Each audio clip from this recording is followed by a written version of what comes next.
voire à toutes, dans la mesure où ces éventuels manquements, entre autres, auraient pu empêcher l'accusé de préparer sa défense, la Chambre d'appel considère que l'appelant était en droit de croire que la Chambre de première instance respecterait l'engagement pris avant le procès et conclut que l'appelant n'a pas renoncé à son droit de soulever en appel la question touchant au caractère vague de l'acte d'accusation. Ayant analysé le deuxième acte d'accusation modifié selon les principes gouvernant l'exposé des faits énoncés dans l'arrêt, la Chambre de première instance conclut que le deuxième acte d'accusation modifié n'expose pas les faits essentiels de manière suffisamment précise et qu'en conséquence, il ne respecte pas les principes gouvernant l'exposé des faits tels qu'énoncés dans l'arrêt. L'examen du dossier de première instance auquel a procédé la Chambre d'appel donne toutefois à penser que l'accusation a présenté clairement lors du procès les informations nécessaires pour informer l'appelant des accusations portées contre lui. La Chambre d'appel conclut que les vices de forme entachant le deuxième acte d'accusation modifié n'ont pas empêché l'appelant de préparer sa défense et qu'en conséquence, ils n'ont pas compromis l'équité de son procès. La Chambre d'appel rejette donc le moyen d'appel sur ce point. Pour ce qui est des violations présumées de l'article 68 du règlement, l'appelant avance que l'accusation a violé l'article 68 du règlement en s'abstenant de communiquer certaines pièces, notamment les pièces 2, 16 et 25 visées par la deuxième requête en application de l'article 115 du règlement ainsi que la pièce H1. Pour ce qui est de la pièce 2, la Chambre d'appel conclut que l'accusation n'a pas violé l'article 68 du règlement. Pour ce qui est des pièces 16 et 25, elle conclut que l'appelant n'a pas subi de préjudice important. S'agissant de la pièce H1, la Chambre d'appel considère que le fait que l'accusation ne l'ait pas communiquée constitue une violation des obligations que lui impose l'article 68. Toutefois, étant donné que l'appelant a pu citer le témoin Watkins lors des audiences en appel, la Chambre d'appel conclut que le préjudice causé à l'appelant a été réparé.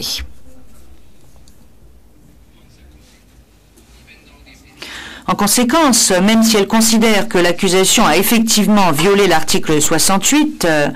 vu qu'il n'en a résulté aucun préjudice important pour l'appelant en l'espèce, la Chambre d'appel rejette ce moyen d'appel sur ce point.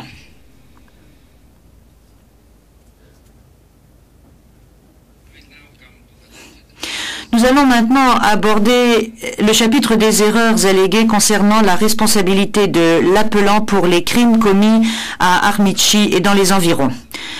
Dans un premier temps,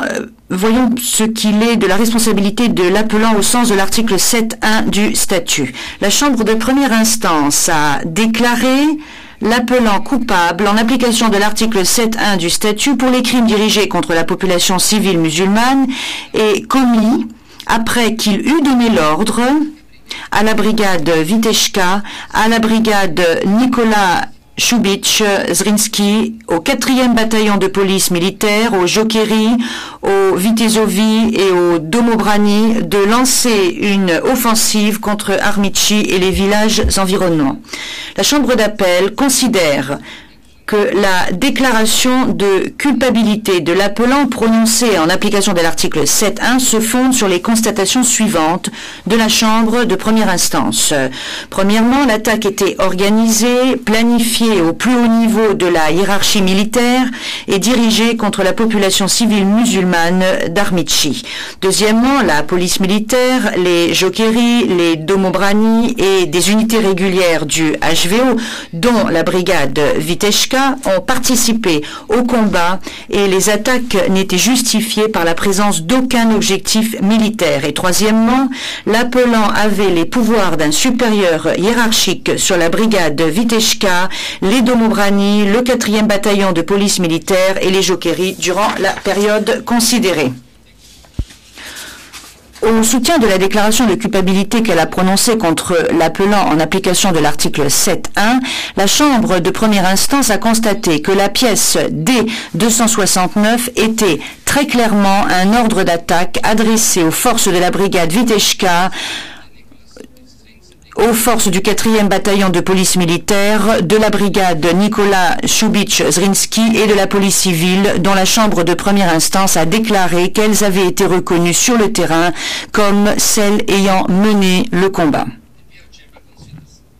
La Chambre d'appel considère que l'appréciation qu'a portée la Chambre de première instance sur la pièce D269, telle qu'elle apparaît dans le jugement, est très différente de celle que la Chambre d'appel a elle-même portée sur cette pièce lorsqu'elle l'a examinée. La Chambre d'appel estime que l'appréciation de la Chambre de première instance est totalement erronée. La Chambre d'appel considère que les éléments de preuve présentés au procès n'étaient pas la conclusion de la Chambre de première instance selon laquelle les forces de l'ABIH n'étaient pas en train de préparer des attaques à Armitchi et dans les environs. Par ailleurs, la Chambre d'appel note que les moyens de preuve supplémentaires admis en appel attestent d'une présence militaire musulmane à Armitchi et que l'appelant avait des raisons de croire que la BIH avait l'intention de mener une attaque le long de l'axe Armitchi-Santici-Dubravica. En conséquence, la Chambre d'appel considère que les nécessités militaires justifiaient que l'appelant donne l'ordre présenté sous la cote D269. Vu l'analyse qu'elle a faite de l'interprétation de la Chambre de première instance à propos de la pièce D269 et les éléments de preuve pertinents réunis devant la Chambre de première instance, la Chambre d'appel conclut qu'aucun juge du fait n'aurait pu raisonnablement conclure que l'ordre présenté sous la cote D269 avait été donné avec la claire intention que le massacre fût commis. Fin de la citation commençant avec la claire intention, ou qu'il était à l'origine des crimes commis à Armitchi le 16 avril 1993. La Chambre de première instance a constaté que non seulement la police militaire et les Jokeris, mais aussi des unités régulières du HVO, notamment la brigade Viteshka, avaient participé au combat à Armitchi dans les environs le 16 avril 1993, et a conclu que les exactions commises n'avaient pas été le seul fait de la police militaire, mais qu'elles impliquaient aussi les unités régulières du HVO, notamment la brigade Viteshka ainsi que les Domobrani.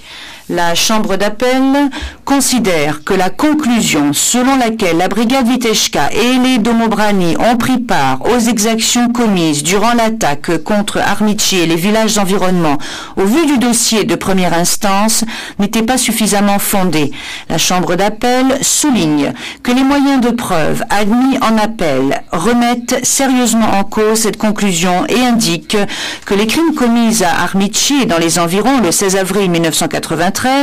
ont été perpétrés par les Jokeris et par le 4e bataillon de police militaire. Pour ces raisons, la Chambre d'appel estime que la conclusion de la Chambre de première instance, selon laquelle les exactions commises impliquaient aussi les unités régulières du HVO, notamment la brigade Viteshka ainsi que les Domobrani, ne peut pas être confirmée en appel. La Chambre d'appel considère que certains documents admis en tant que moyens de preuve supplémentaires en appel confirment que les exactions commises le 16 avril 1993 à Armitchi et dans les environs ont été le fait du 4e bataillon de police militaire et des Jokeris et désignent d'autres unités comme responsables d'avoir planifié et ordonné le massacre. La Chambre de première instance a conclu que puisque l'appelant savait que certaines unités engagées dans l'attaque contre Armitchi s'étaient précédemment rendues coupables de crimes contre la population musulmane de Bosnie, ou qu'il y avait des criminels au sein de ces unités, lorsqu'il a donné l'ordre à ses troupes de lancer une attaque contre le village d'Armitchi conformément à la pièce D269, l'appelant a délibérément pris le risque que des exactions soient commises contre la population civile musulmane d'Armitchi et contre ses biens. La Chambre d'appel a défini l'élément moral qui s'attache au fait d'ordonner un crime au sens de l'article 7.1 du statut sans qu'il y ait intention directe. La Chambre de première instance n'a pas appliqué ce critère lorsqu'elle a déclaré l'appelant coupable en application de l'article 7.1. L'analyse des éléments de preuve sur lesquels s'est fondée la Chambre de première instance porte à conclure que des mesures concrètes ont été prises pour empêcher que des crimes ne soient commis et pour écarter les criminels connus. La Chambre d'appel estime que les ordres et les rapports sur lesquels s'est fondée la Chambre de première instance ne sont pas suffisamment probants pour satisfaire aux critères juridiques formulés par la Chambre d'appel. En conséquence, la Chambre d'appel n'est pas convaincue que les éléments de preuve pertinents réunis au procès et appréciés conjointement aux moyens de preuve supplémentaires admis en appel prouvent au-delà de tout doute raisonnable que l'appelant est responsable sur la base de l'article 7.1 du statut d'avoir ordonné les crimes commis à Armici et dans les villages environnants le 16 avril 1993. En ce qui concerne la responsabilité de l'appelant au sens de l'article 7.3 du statut, la Chambre d'appel observe qu'après avoir déclaré l'appelant coupable en application de l'article 7.1 du statut, la Chambre de première instance l'a également déclaré coupable en application de l'article 7.3 pour sa responsabilité pénale en tant que supérieur hiérarchique. La Chambre d'appel conclut que vu les éléments de preuve pertinents réunis devant la Chambre de première instance, et en particulier le fait que l'appelant a reconnu que des troupes de la police militaire pouvaient lui être détaché pour des missions ponctuelles suite à certaines requêtes, un juge du fait aurait pu raisonnablement conclure, comme l'a fait la Chambre de première instance, que l'appelant avait les pouvoirs d'un supérieur hiérarchique sur la police militaire.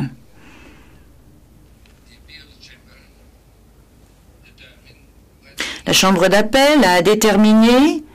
si, vu les éléments de preuve réunis en première instance et appréciés conjointement aux moyens de preuve supplémentaires admis en appel, elle était elle-même convaincue, au-delà de tout doute raisonnable, que l'appelant exerçait un contrôle effectif sur la police militaire. La Chambre d'appel considère que les moyens de preuve admis en appel montrent que, petit a, certains membres de la police militaire avaient des agissements criminels. Petit b,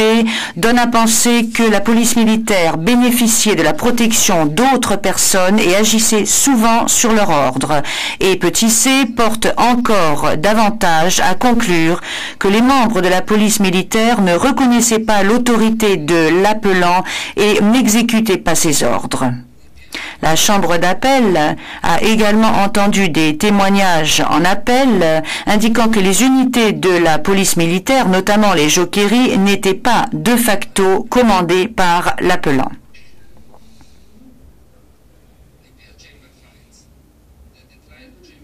La Chambre d'appel conclut que la Chambre de première instance a commis une erreur en interprétant l'élément moral. Il avait des raisons de savoir. Son analyse des moyens de preuve sur lesquels se fonde la conclusion de la Chambre de première instance selon laquelle l'appelant savait que des crimes avaient été commis ou étaient sur le point de l'être révèle que rien n'indique que l'appelant disposait d'informations l'avertissant des crimes commis par ses subordonnés à Armici et dans les environs le 16 avril 1993. De surcroît, les moyens de preuve supplémentaires admis en appel viennent appuyer l'argument de l'appelant selon lequel il n'avait aucune raison de croire que des crimes avaient été commis compte tenu du conflit opposant à l'époque le HVO et l'ABIH.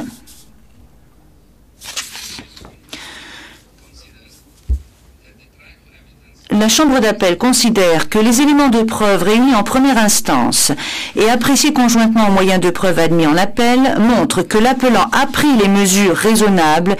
qu'il était en mesure de prendre pour dénoncer les crimes commis et fonde la conclusion selon laquelle l'appelant a demandé l'ouverture d'une enquête sur les crimes commis à Armici enquête qui a été menée par le service d'information et de sécurité de Mostar et dont les résultats n'ont pas été communiqués à l'appelant, pas plus que les noms des auteurs de ces crimes. Pour les raisons submentionnées, ayant examiné les conditions d'application de l'article 7.3 du statut relative à la responsabilité, la Chambre d'appel conclut que l'appelant n'exerçait pas un contrôle effectif sur les unités militaires responsables des crimes commis à Armici et dans les environs le 16 avril 1993, au sens où il n'avait pas la capacité matérielle d'empêcher ces crimes ou d'en punir les auteurs et qu'en conséquence, les conditions requises pour que s'applique le principe de la responsabilité du supérieur hiérarchique ne sont pas remplies. La Chambre d'appel n'est donc pas convaincue que les éléments de preuve réunis en première instance et appréciés conjointement aux moyens de preuve supplémentaires admis en appel établissent au-delà de tout doute raisonnable que l'appelant est responsable au sens de l'article 7.3 du statut pour avoir manqué à l'obligation d'empêcher les crimes commis à Armici et dans les environs le 16 avril 1993 ou d'en punir les auteurs. Nous allons maintenant aborder le moyen d'appel suivant. Il s'agit des erreurs alléguées concernant la responsabilité de l'appelant pour les crimes commis dans d'autres parties de la municipalité de Vitez. L'argument principal avancé par l'appelant est que la Chambre de première instance a commis une erreur en attribuant à l'appelant la responsabilité des crimes commis dans le cadre des opérations militaires menées dans la municipalité de Vitez,